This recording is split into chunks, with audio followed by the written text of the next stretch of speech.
Nós estamos conversando um pouco sobre as 15, eu acho que eu falei 16 semana passada, mas são 15. Você escreveu errado.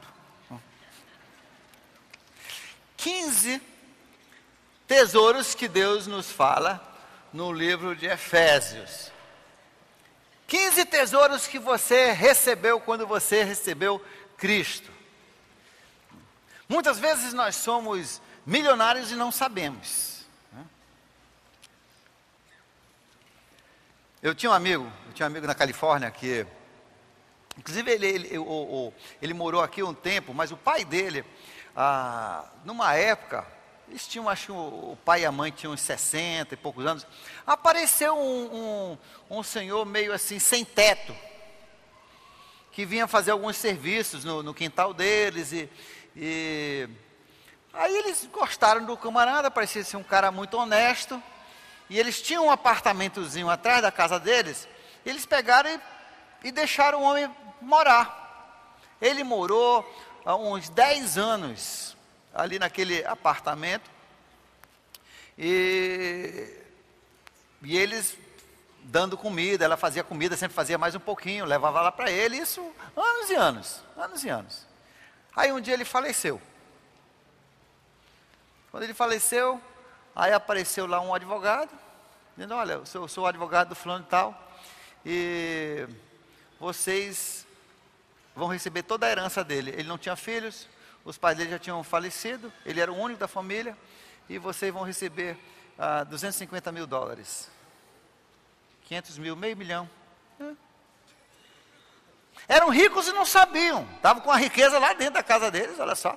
E assim também, muitas vezes nós temos muito mais, aliás, nós somos assim, nós temos muito mais ao nosso dispor. Quando você recebeu Cristo, pare para pensar, você entrou num relacionamento com o rei de tudo, né?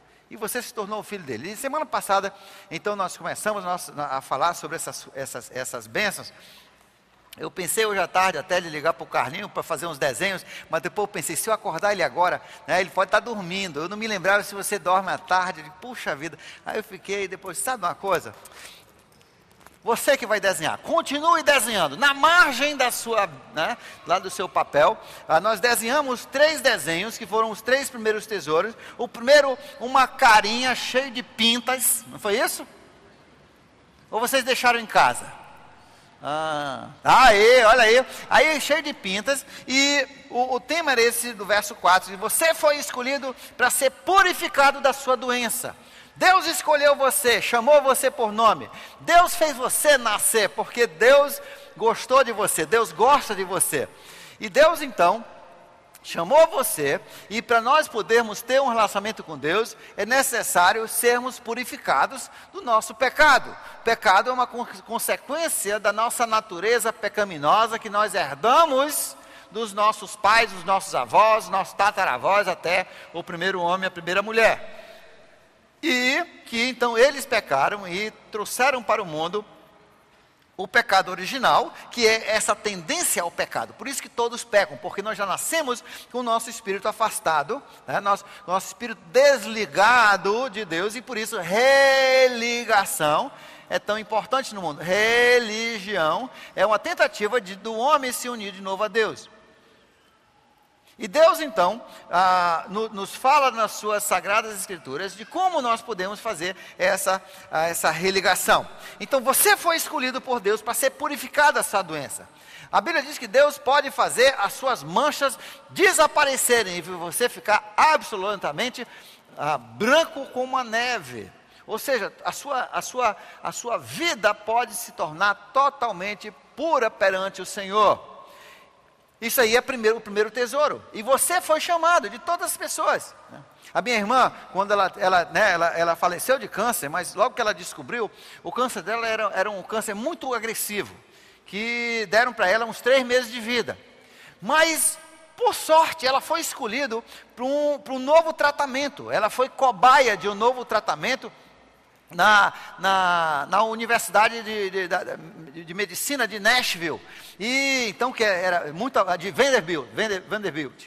que era muito avançado nessa área de medicina, e ela foi escolhida. Já pensou quantas pessoas queriam ser escolhidas para esse tratamento? Ela foi escolhida, e ela fez o tratamento, e ela prolongou a vida 8 anos com qualidade. Veja só. Eu tenho um amigo que hoje mora em Santo Antônio, né, no Texas, e ele, outro dia eu conversei com eles, porque ele tem também um câncer bastante agressivo, e os primeiros tratamentos não deram resultado, mas ele foi, por sorte, chamado para uma experiência na Universidade de Medicina do Texas, em Santo Antônio, a cidade do Álamo. Viram um filme Álamo? Está lá, né? Então ele vai uma vez por semana fazer o tratamento, e eles já fizeram várias experiências. São novas drogas experimentais, são novas químicas, e de repente dá sorte de um desses curar o câncer dele, né? Mas ele foi escolhido de milhares de pessoas que se inscreveram para tentar receber esses tratamentos experimentais, porque a medicina não tem mais resposta para o seu câncer. Ele foi escolhido. Você foi escolhido. Você foi escolhido por Deus, para Deus limpar a sua vida, perdoar o seu pecado, limpar, transformar a sua vida. Você foi escolhido, não esqueça disso. Segundo, no capítulo 4, segunda parte, e o início do capítulo, no capítulo, tudo é capítulo 1. No final do verso 4 e início do verso 5, nós falamos e a segunda figura é um homenzinho de pauzinho, né? E com um braço que está segurando o braço dele. Que significa, você foi chamado para ser adotado. Você foi adotado por Deus. Deus escolheu você como um filho adotivo. Deus adotou, deu para você o seu nome. Você é filho de Deus, malandro, né? Às vezes às vezes você fica assim, o cara fica cabisbaixo, fica triste na vida, anda meio, parece um moribundo, parece um zumbi, né? Gente, se você tem Jesus, você foi adotado por Deus, né? Se mexa, né? Se mexa, você é filho de Deus, você foi adotado por Deus, né? Não é qualquer um não, você foi adotado por Deus, e Deus é mais rico do que o homem mais rico do mundo. Levante essa cabeça. Você foi adotado por Deus. Deus escolheu você. Terceiro, no verso 7 nós fizemos um desenho ali de um pagamento, né? De uma cédula de dinheiro com uns pingos de sangue. Você foi remido. Jesus deu a sua vida, né? A vida dele pela nossa. Ele trocou. Ele, que era só espírito, veio e tomou sobre si a nossa carne, para poder dar a nós o seu espírito. Ele fez uma troca. Ele saiu perdendo. Ele fez por amor. Ele comprou, ele redimiu, ele pagou com o seu sangue na cruz do Calvário. Ele foi separado do Pai. Ele pagou o nosso inferno. Ele pagou o preço exigido para termos perdão, para podermos ser resgatados por Deus, para podermos ser comprados por Deus, para nós podermos ser um com Deus, para nós podermos ter esse relacionamento com Deus. Isso não é qualquer pessoa, isso é você, quando você recebeu Jesus como o Senhor da sua vida. Hoje nós queremos fazer o quarto. O quarto, você vai desenhar agora um baú de tesouro, tá? Um baú, aquele tesouro dos piratas do Caribe, né? Semana passada, enquanto você desenha, eu vou falando aqui um pouco, né? Semana passada eu falei que na minha infância, eu e meus irmãos, nós passamos vários anos caçando um tesouro que alguém falou que estava escondido no nosso quintal, né? Nós nunca achamos o tesouro, mas eu sonhava às vezes à noite que a gente achava aquele tesouro, e a gente abria aquele tesouro, e lá dentro daquele tesouro tinha documentos, tinha ouro, tinha tinha correntes de prata, tinha moedas de bronze, de prata, e algumas até de ouro. Era um mistério. Era isso que eu queria pegar aquele tesouro, eu queria abrir aquele baú um dia, e ver o mistério. Olha só o que Deus diz no verso 9. Verso 9 do primeiro capítulo de Efésios. E Deus nos revelou o mistério da sua vontade, de acordo com o seu bom propósito que Ele estabeleceu em Cristo, isto é, de fazer convergir tudo em Cristo, celestiais, coisas celestiais ou terrenas, na dispensação da plenitude dos tempos. Veja só, o que ele está dizendo aqui? Deus poderia ter feito tudo isso e não ter revelado a nós. No Velho Testamento, o povo do Velho Testamento não sabia do que vinha pela frente. Eles não sabiam que ia ter o milênio, onde Jesus ia reinar. Eles não sabiam que Jesus ia ter esse corpo humano, e que ele ia ser Deus e ser humano. Eles não sabiam do Armagedon. Eles não sabiam do novo céu, da nova terra. Eles não sabiam da santa cidade. Essas coisas eram encobertas, elas ficaram encobertas. Deus só revelou essas coisas para os gentios após a ressurreição de Cristo. E após, na verdade, ele revelou essas coisas através do apóstolo Paulo para os gentios, mesmo antes de revelar para os judeus, que tinham sido os detentores, os guardadores dos oráculos, das escrituras do Velho Testamento, aqueles 2.500 anos. Veja só, Deus podia ter continuado escondendo isso. Podia ser tudo simplesmente uma surpresa. Você morria e você ia descobrir. Mas Deus entendia que era importante você saber, porque se você soubesse, isso ia facilitar a sua vida. Tem certas coisas que são importantes você saber. Deixa eu dar um exemplo. Alguns anos atrás, eu já contei essa história, alguns de vocês talvez lembrem. Um amigo meu aqui da cidade, bem mais velho, um senhor, mas que era muito amigo da minha área de trabalho. Um dia um outro amigo meu ligou e disse: Davi, você sabia que o fulano está muito doente e que os médicos deram 1 mês para ele viver? Ele está com câncer. E fazia alguns meses que eu não via, e eu disse: poxa, eu não sabia não, onde é que ele está? Aí eu fui para o hospital visitá-lo. E cheguei, e quando eu entrei no quarto dele, ele começou a chorar, caíram algumas lágrimas, e aí eu olhei para ele, falei o nome dele, e disse: rapaz, você é um cara sortudo, seu filho de alguma mãe, você é muito sortudo. Aí ele olhou para mim, chocou um pouco, aí a lágrima fez assim, voltou para dentro do olho. Aí ele disse: como assim, David? Ele me chamava de David. Como assim, David? Como é que eu sou sortudo? Olha, eu estou morrendo, vai acabar a minha vida. Eu digo: você é sortudo, porque Deus gosta tanto de ti, de que ele marcou, ele disse: olha, fulano, eu venho levar você para a eternidade daqui 1 mês.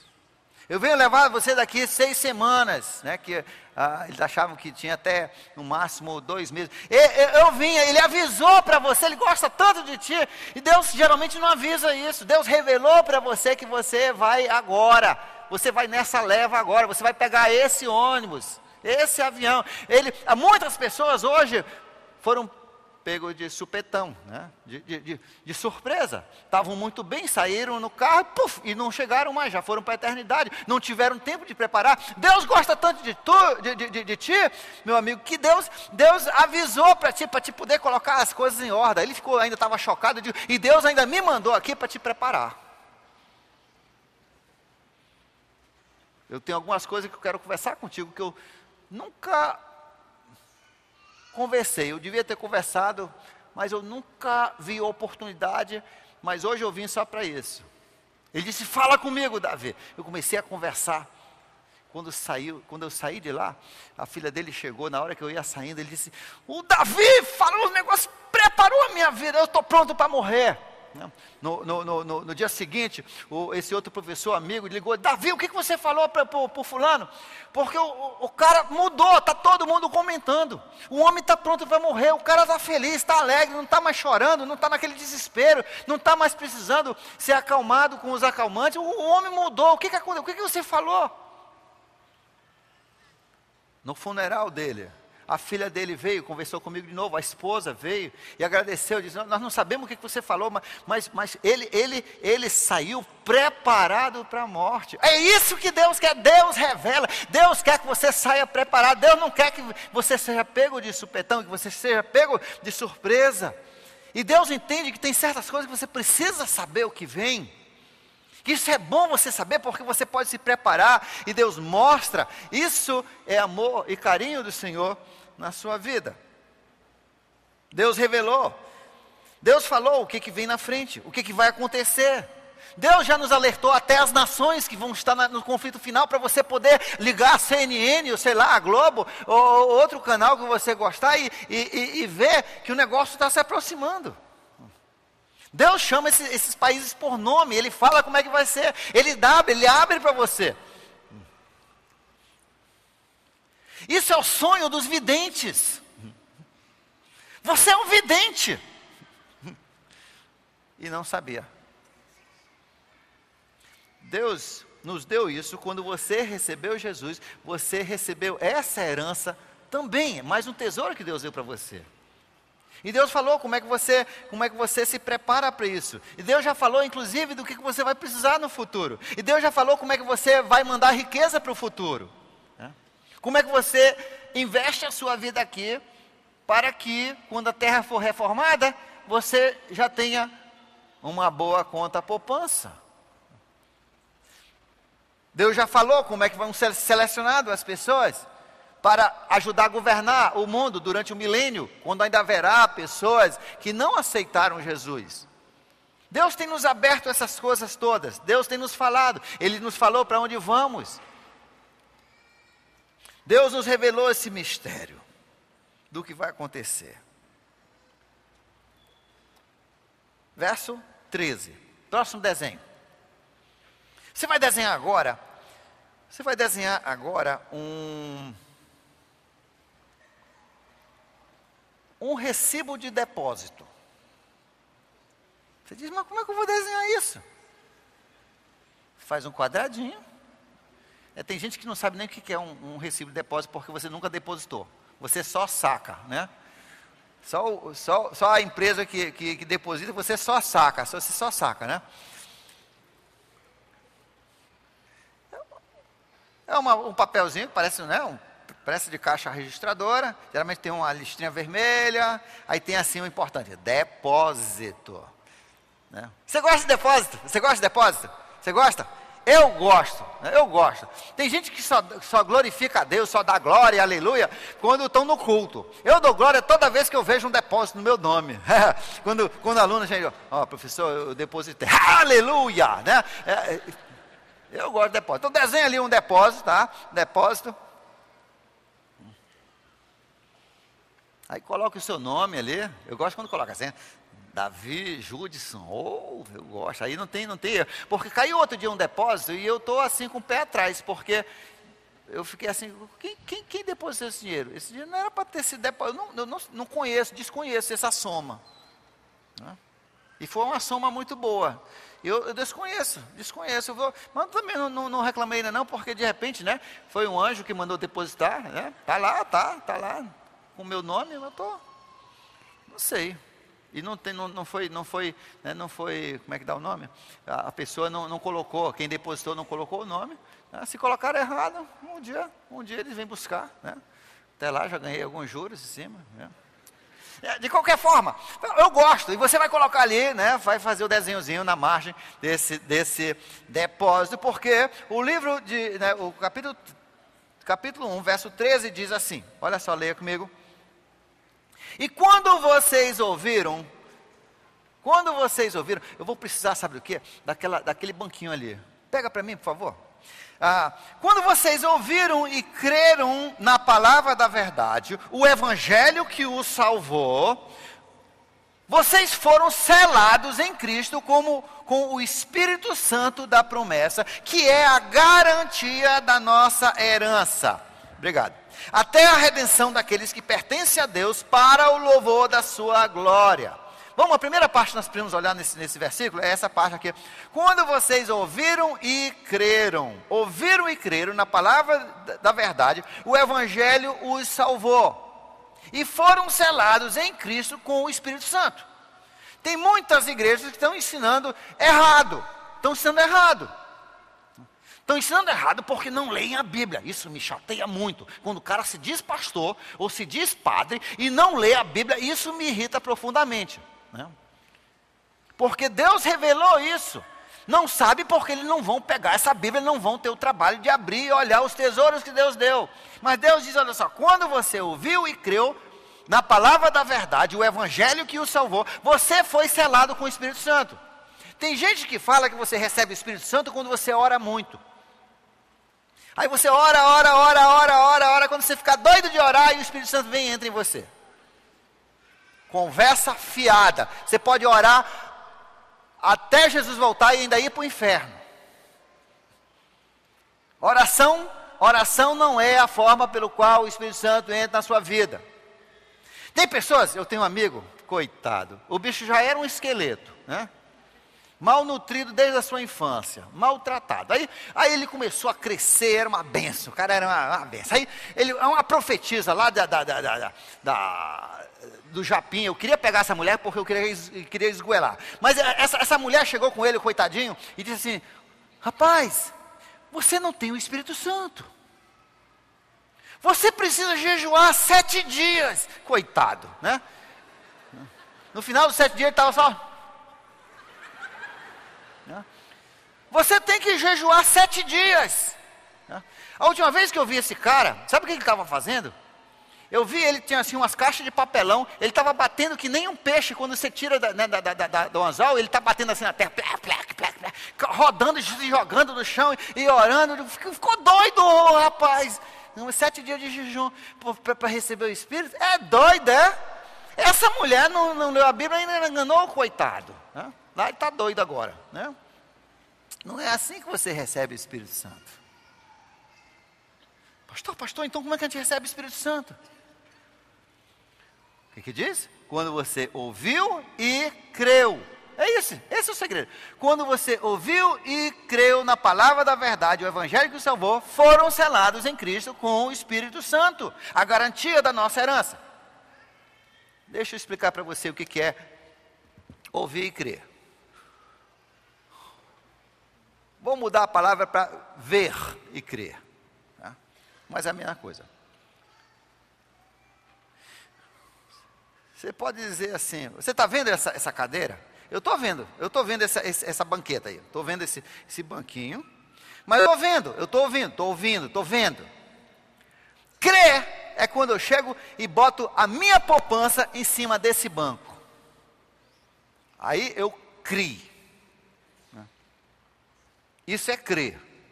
Coloca, ó. A minha vida está em cima desse banco. Eu creio que esse banco é verdadeiro e que vai me sustentar. Eu podia passar dias e dias e dias só vendo. Mas ver e crer é quando você coloca a sua confiança naquilo. Quando vocês ouviram e creram na palavra da verdade, o Evangelho que os salvou, foram selados pelo Espírito Santo. Talvez pessoas aqui já ouviram muito, mas nunca creram. É quando você coloca toda a sua confiança unicamente em Jesus Cristo. Porque tem pessoas que vêm aqui para esse banco e eles vão sentar assim. Eu tenho banco, tem um outro ali que eu não sento assim como eu confiei para esse não. Ele senta assim. Você sabe por quê, né? Porque se cair, eu estou com o pé na tábua. Tem pessoas que confiam em Jesus assim. Confiam em Jesus, mas continuam fazendo as coisas, né? Caso Jesus não resolva o problema. continuam dependendo das suas próprias obras, ou de guardar a lei, ou de outra coisa, para garantirem a sua salvação. Não é o que Deus diz. Deus diz que você ouve e você crê que é Jesus e Jesus somente que salva você. Tá? Não é pelas suas obras. Efésios capítulo 2, verso 8 e 9. Não pelas obras. Não é pelo que você faz. Não é pelo que você faz. Não somente isso, mas olha só. Você foi selado pelo Espírito Santo como garantia. Vamos falar de garantia? Quando é que se faz uma garantia? Quando é que se faz uma garantia? Quantos aqui já pagaram uma garantia? Por alguma coisa. Você está dizendo, olha, eu vou botar esse dinheiro aqui, e eu estou te dando tanto a minha palavra, que eu vou fechar esse negócio, que se eu não fechar, o dinheiro é seu. Isso é garantia. Deus está dizendo que tanto Deus garante a sua salvação quando você crê, quando você ouve e crê em Jesus, que Ele pegou e botou o Espírito Santo em você, minha garantia. Meu irmão, garantia melhor do que essa você não vai ter nunca. O próprio Deus está garantindo. Por isso, quando as pessoas dizem que você pode perder a sua salvação, essa salvação não foi garantida por Deus. Porque Deus garante que quem ouve e crê nele, a garantia é o próprio Espírito dele, que você vai ser salvo. As pessoas dizem, mas pastor, se você pregar esse tipo de doutrina, aqueles jovens ali, eles vão começar a transar com todo mundo, vão fumar maconha, vão fumar cigarro, vão ficar bêbado, vão ficar doidão. Vai, para ver o que acontece com você. Se você for filho, Hebreus capítulo 12, Deus te arranca a cabeça, vai te dar tanto cascudo, né? Deus garante a coisa dele, gente. A gente não pode não se preocupar, e muitos pastores se preocupam. Se a gente ensinar essa liberdade, e aí a gente tirar o medo do povo, o povo vai ficar doido. Não, Deus não quer que você viva com medo. Deus quer que você viva em abundância de vida, livre do... Deus quer que você saiba o que você tem. Deus quer que você o sirva por amor e por focar naquilo que você tem, e não por medo. O amor maduro, a Bíblia diz, lança fora todo o medo. E Deus está garantindo, Deus garante a sua salvação. Se você ouviu e creu, realmente, você entregou a sua vida ao Senhor Jesus Cristo, crendo na obra dele, na cruz do Calvário, que ele morreu pelos seus pecados, ressuscitou ao terceiro dia, e voltou para o Pai para esperar o dia da sua vinda. Se você acredita nessa obra de Jesus por você, e você creu, e você disse, Deus, eu te quero como Senhor da minha vida, eu vou confiar na obra de Jesus. A Bíblia diz que Deus então garantiu você com o Espírito Santo. Ele pegou a terceira pessoa da Trindade, é um terço de Deus, né? No nosso modo de pensar. E Deus colocou, está aqui a garantia, que o Davi vai para o céu. Está aqui a garantia, que o Henrique vai para o céu. Está aqui a garantia, que a Sheila vai para o céu. Eu garanto. Meu irmão, se Deus está garantindo a sua salvação está bem garantida. Você imaginava que você tinha tanta garantia assim?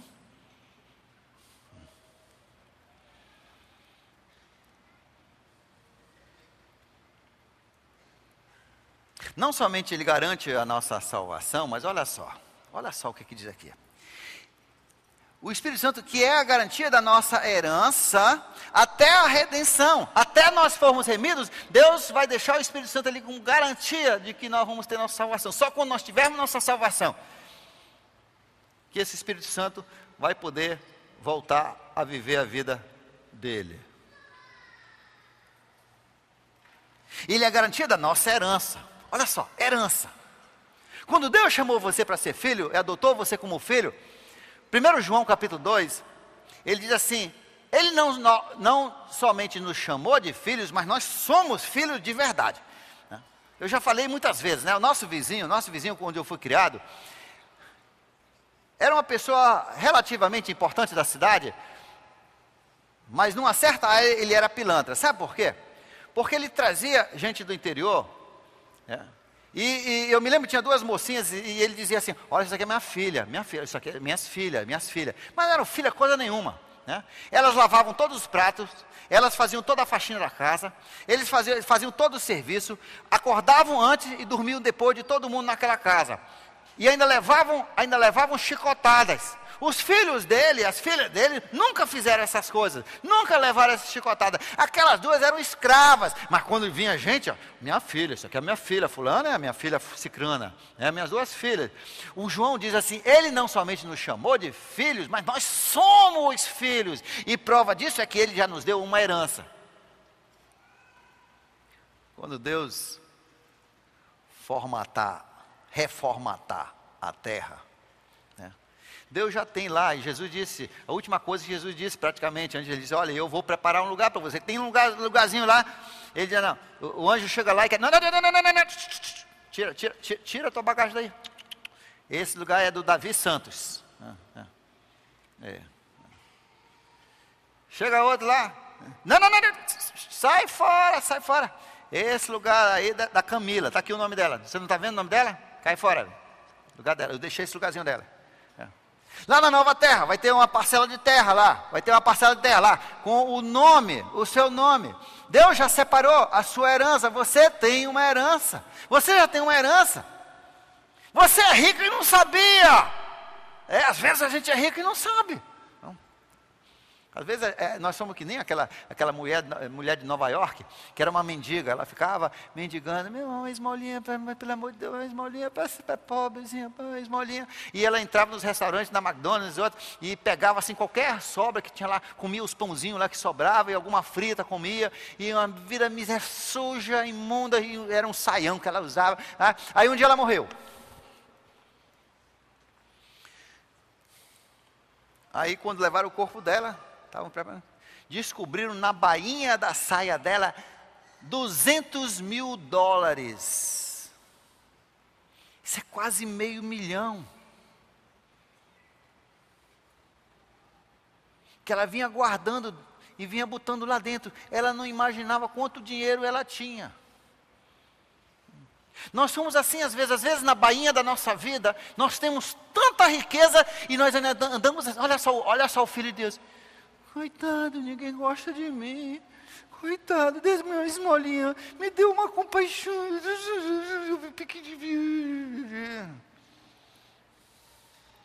Eu acho que Deus está lá assim, olhando, pilantra. Você é rico e não sabe. Você é rico. Levante esse queixo. Você é rico, você é meu filho. Nós temos um tesouro em Cristo, nós temos uma herança garantida, nós ainda temos um lugar na santa cidade. Gente, tem um lugarzinho lá com o seu nome, e talvez um lugarzão, tomara que o meu seja maior do que o seu. Mas tem lá um lugar com o meu nome.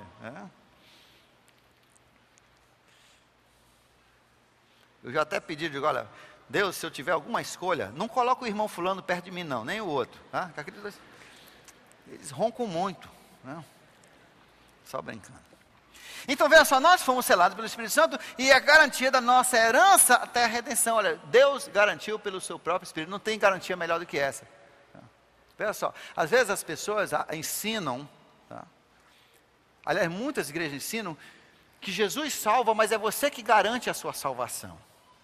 Você garante a sua salvação por fazer boas obras. Você garante a sua salvação por nunca fumar maconha. Você garante a sua salvação por nunca ficar bêbado. Você garante a sua salvação por nunca adulterar. Você garante a sua salvação por fazer muita sopa e dar para os pobres. Você garante a sua salvação de muitas e mil maneiras. Todas essas coisas são boas. É importante você não fumar maconha. É importante você não ficar bêbado. É importante você fazer o bem, fazer sopa para os pobres. É importante, mas essas coisas não garantem coisa nenhuma. Quem garante a nossa salvação é Jesus Cristo. Porque olha, já pensou, eu estou lascado. Porque eu garanto a minha salvação até uma hora, eu estou indo bem. Aí nunca mais fumei maconha, nunca mais fumei. Aí de repente me dá uma tonteira um dia lá e aí eu caio no chão e meu colega vem lá e bota uma maconha. Pronto, aí eu perdi a minha salvação. Como é que fica?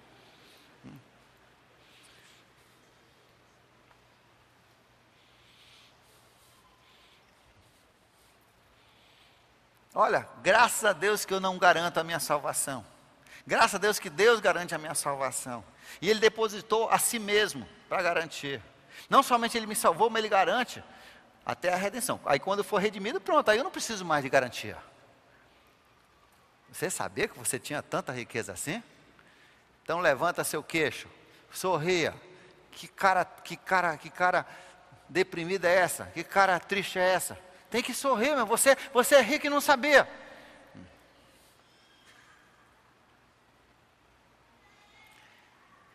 Verso 17. A próxima riqueza que nós temos se encontra no verso 17. E para isso nós vamos desenhar o telescópio. Tá? Por favor, desenhe direito.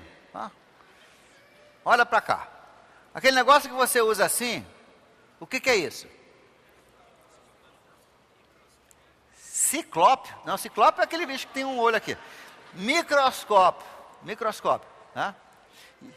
E aquilo que se usa assim? Binóculo. E aquele negócio que usa assim? Luneta. Não é nenhum desses. Tá?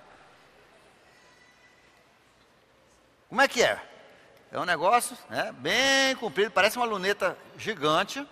E você olha daqui e tem um tripé. Hoje tem até uns que são ligados em computador. Porque você vê muito, muito longe.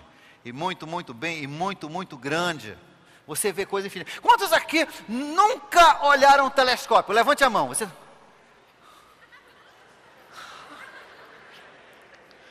Caramba.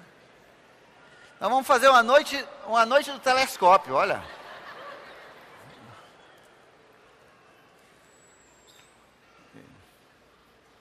Aliás, todo mundo precisa na sua vida olhar pelo menos uma vez num telescópio, porque quando você olhar no telescópio, nunca mais você vai pensar de Deus da mesma forma.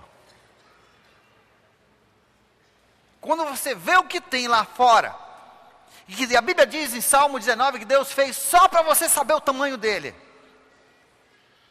A finalidade principal de tudo que Ele criou, de estrelas incríveis, coisas loucas.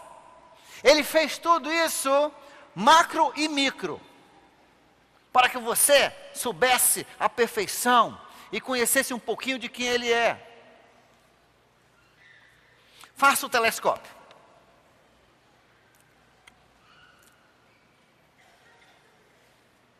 Verso 17. Peço, essa é uma oração do apóstolo Paulo, por nós. O apóstolo Paulo, que ele ora por nós, vai acontecer. Né? Peço que o Deus de nosso Senhor Jesus Cristo... Você nota como Deus sempre fala Senhor Jesus Cristo? Às vezes o pessoal conhece só Jesus Cristo. Senhor Jesus Cristo. Eu até mencionei hoje de manhã, na aula, que infelizmente aqui na nossa cultura brasileira, Senhor vulgarizou, porque a gente fala, esse Senhor vem da palavra, inclusive algumas línguas têm duas palavras diferentes, tá? Para esse Senhor de Deus e Senhor que a gente fala, Mister, né? Para uma outra pessoa humana, um ser humano masculino. Esse Senhor é o dono, é o ricão, é o dono das coisas. É o oposto de escravo. E quando Deus fala o nome Jesus, em referência a nós, sempre Ele fala o Senhor Jesus Cristo. Isso é importante nós entendermos isso, ouvirmos isso, para podermos crer. Ele tem que ser o Senhor da nossa vida. Não é só saber que Jesus Cristo é o Filho de Deus, aleluia, glória a Deus. Não, isso não resolve coisa nenhuma. É entender que Ele é o nosso Senhor e eu aceito Ele como meu Senhor. Então nessa passagem ele diz aqui, olha só. Peço que Deus, o nosso Senhor Jesus, o glorioso Pai, lhes dê espírito de sabedoria. Ou o Espírito, né? Na verdade, no original é o Espírito de sabedoria e de revelação, no pleno conhecimento dEle. Oro também que os olhos do seu coração sejam iluminados. Mas vamos falar dessa parte. Que Deus lhe dê um espírito de sabedoria. O que é sabedoria? A Bíblia fala muito sobre sabedoria. E sabedoria é diferente de conhecimento. Conhecimento é o que você sabe sobre as coisas, né? São os fatos, são as teorias, né? Então, a Bíblia tem muito conhecimento, mas sabedoria é quando eu pego esse conhecimento e aplico para o bem da minha vida. Sabedoria é a aplicação do conhecimento na minha vida. Por exemplo, eu posso saber que chá verde é antioxidante. Eu posso saber que açaí é antioxidante. E que isso ajuda a prolongar, né, a vida útil das células. Mas esse conhecimento não vai fazer coisa nenhuma se você não fizer alguma coisa com esse conhecimento. Então, o conhecimento é que chá verde é antioxidante, que ajuda a renovar a vida da célula, ajuda a esticar a vida da célula, assim como o açaí também. Sabedoria é quando eu vou e faço chá verde, baseado nesse conhecimento, e eu tomo chá verde todo dia um pouco, para ajudar as minhas células a serem renovadas. Isso é sabedoria. Conhecimento nós temos aqui. Sabedoria é quando eu coloco isso na minha vida. Deus diz: confia em mim, confia em mim, né?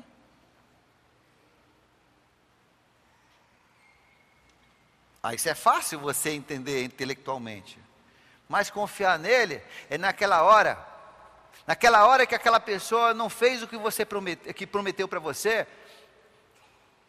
Aí você vai, eu vou te meter na justiça, não, sabe o que o Filho de Deus faz? Ele vai, e ele ora, ele joelha e diz assim: Pai querido, você se lembra que o Renato, ele prometeu aquele negócio para mim, e eu dei com toda a fé para ele, e eu já lembrei várias vezes, mas ele não me paga. Pai, resolve esse problema para mim, eu confio que você é meu pai. Não, pastor, porque Deus deu a justiça para a gente. Deus deu a justiça para o mundo. Gente, o maior problema é que nós não confiamos no nosso Deus. O seu Deus é pequeno. Na verdade, o seu Deus não é pequeno, o seu conhecimento e sua sabedoria de Deus é pequena.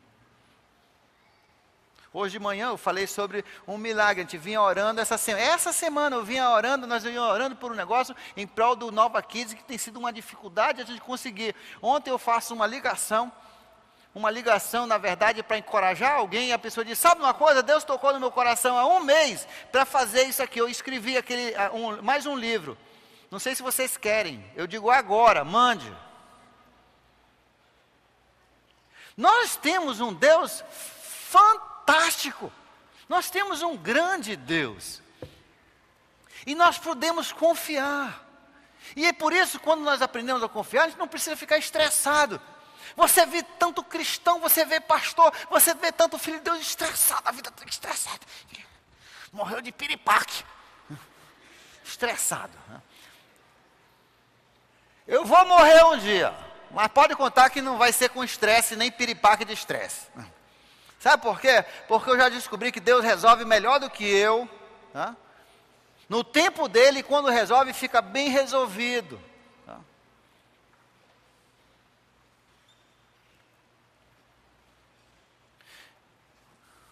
Coloque essa palavra na sua vida. Deixa eu dar um exemplo. Um colega meu, o nome dele é Stuart. O pai dele morreu quando ele tinha 5 ou 6 anos. Aliás, eu tinha perdido até contato com ele, já fazia quase, acho que uns 18, 20 anos. E eu recebi um e-mail, há 3 meses dele, perguntando se eu era aquele mesmo Davi que ele conheceu na época do pós-graduado. Ele foi criado numa igreja e o pai dele morreu quando ele era bem jovem, bem criança. E a mãe dele sempre falava para ele: Stuart, não se esqueça que Deus é seu pai. Ela lia esse versículo: Deus é o pai dos órfãos, marido das viúvas. Pai dos órfãos, marido das viúvas. Deixa eu falar um pouquinho nesse marido das viúvas. O que Deus está dizendo: você que é viúva porque seu marido morreu ou porque seu marido lhe deixou, você é viúva do mesmo jeito. Tá? Você precisa ler esse versículo, entender esse versículo. Deus é o seu marido, ele diz. E muitas vezes Deus é o seu marido, e Deus é o marido daqueles que não têm um marido. Bote isso na cabeça. E você muitas vezes sai no seu desespero e troca um maridão, Deus, por um safado, sem vergonha, pilantra, e depois, por que Deus fez isso comigo? Porque você trocou Deus por um pilantra. Às vezes é muito melhor você ter Deus como seu marido, do que você ter um marido dos quais eu conheço bastante, que vão ser horríveis para a sua vida. Mas vamos voltar para a história do meu, Eu sei que depois do primeiro culto uma senhora veio e disse: você sabe, pastor, que eu já tinha conversado, que eu já ia armar o meu casamento com um cara porque eu tenho que ter, né? E sabe, aquela mensagem tocou no meu coração. Eu agora vou ficar com Deus. Eu vou ficar com Deus. Deus é um marido, vai ser um marido melhor, porque até agora ela não tinha entendido isso não. Mas voltando para a história do meu amigo. Então, 5, 6 anos, aí qualquer coisa que ele reclamava, a mãe dizia: não se esqueça, filho, peça do pai, papai do céu é seu pai, ele é pai dos órfãos. Ela lia aquela escritura para ele. Aí um dia, ele estava lá atrás da casa dele, a casa dele tinha um igarapézinho que passava assim. Aí ele olhou e disse: Deus,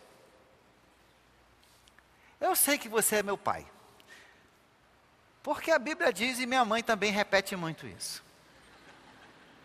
Mas Deus, eu queria ter um pai que eu pudesse chegar assim e dizer: pai, meus amiguinhos tudo tem molinete, me compra um molinete. Eu queria um pai assim. Quando ele vê na frente dele um molinete descendo pelo igarapé, já com a isca e tudo. Gente, quando Deus diz que Ele é seu pai, Ele é seu pai. Vou falar uma outra história do meu outro amigo. Esse amigo eu conheci em Santarém, mas ele morava, na verdade, perto do Canadá. Ele tinha ouvido uma história sobre a minha experiência de morte, e ele tinha tido uma experiência pior do que a minha, porque ele passou 45 minutos mortos. Já tinham ensacado ele, 45 minutos depois de um acidente. Aí ele disse que quando voltou para a vida, ele estava bastante destruído e começaram a fazer cirurgias, e uma noite no hospital, ele ia fazer a cirurgia mais séria, onde havia risco de vida. Diz que naquela noite, e o pai dele tinha morrido também, quando ele tinha, acho que 10 ou 11 anos, e agora ele tinha 18 anos. Diz que ali naquela cama do hospital, umas 7 horas da noite, ele atacou uma tristeza e um medo tão grande. Ele olhou para os céus e disse assim: Deus, eu sei que Tu és meu pai, mas como eu queria nessa hora ter um papai que pudesse vir pegar na minha mão e dizer: vai ficar tudo bem, filho. Um pai que pudesse passar a mão no meu cabelo e dizer: não te preocupa, eu vou estar aqui com você, filho. Eu vou te levar para a sala de cirurgia e vou estar te esperando lá na porta quando saírem com você, filho. Aí ele estava pensando nessas coisas, quando de repente alguém vem pelo corredor, o enfermeiro de plantão não podia mais ter visita. Ele falou para o homem: sim, o que você quer? Não, eu vim visitar um rapaz aí no no 306? Sim, mas já passou a hora da visita. Você é da família? Sou o pai dele. Então pode entrar. Ele entrou, sentou, começou a conversar com o rapaz. Era um senhor da igreja dele. Aí, com mais 5 minutos, lá vem outro camarada pelo corredor, né? E o enfermeiro: o senhor, eu posso lhe ajudar? Não, eu vou ali para a sala, para o quarto 306. Mas não, só pode pessoas da família. Você é parente? Sou o pai dele.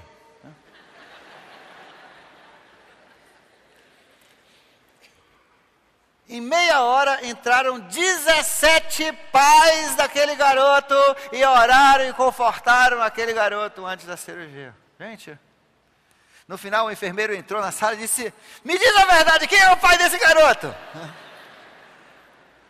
E eles todos falaram: nós somos o pai desse garoto. Esse é o Deus que nós temos. Nós ganhamos tudo isso quando nós aceitamos Cristo. Ele é o nosso pai. Quando Ele diz que é nosso pai, Ele é nosso pai. Quando Ele diz que é o nosso protetor, Ele é o nosso protetor. Quando Ele diz que é o nosso marido, Ele é o nosso marido. Quando Ele diz que Ele é o nosso amigo, Ele é nosso amigo. Quando Ele diz que é o nosso defensor, Ele é o nosso defensor. Leve isso para o banco, porque Ele é o que Ele diz ser. E Ele quer ser isso. E Deus, a Bíblia diz aqui, que Ele nos deu então, olha só, sabedoria, e a sabedoria de revelação. Ele quer se revelar a você, Ele quer que você entenda quem Ele é. E por isso que Ele permite que você passe por dificuldades, porque Ele quer que você o experimente naquelas horas difíceis, na riqueza, na pobreza, nas dificuldades, na saúde, na enfermidade, né? Nos momentos bons, nos momentos ruins, nos momentos horrificantes, né? Naquelas horas que você de pavorosos, Ele quer que você saiba quem Ele é, e Ele vai permitir para que você conheça a grandeza dEle. Ele que é seu Pai, seu Deus, seu Senhor. Você recebeu isso, e Ele quer abrir o seu conhecimento disso aí. Ele quer revelar isso para você, para que você o conheça mais e mais. Para aqueles que já fizeram um com Deus, você lembra? João capítulo 17, verso 3, e a vida eterna é esta, que te conheço, o único Deus verdadeiro, e a Jesus a quem enviaste. Deus quer que você o conheça. Isso é sabedoria. É saber essas coisas e colocar na sua vida a prática dessas coisas. Você imaginava que você tinha tantos tesouros assim? E nós só falamos até agora o que? De 1, 2, 3, 4, 5, 6, ainda tem mais 9 pela frente. Você é rico e não sabia. Então levante esse queixo, sorria. Você tem um problema? Isso não é nada. Você tem um grande Deus.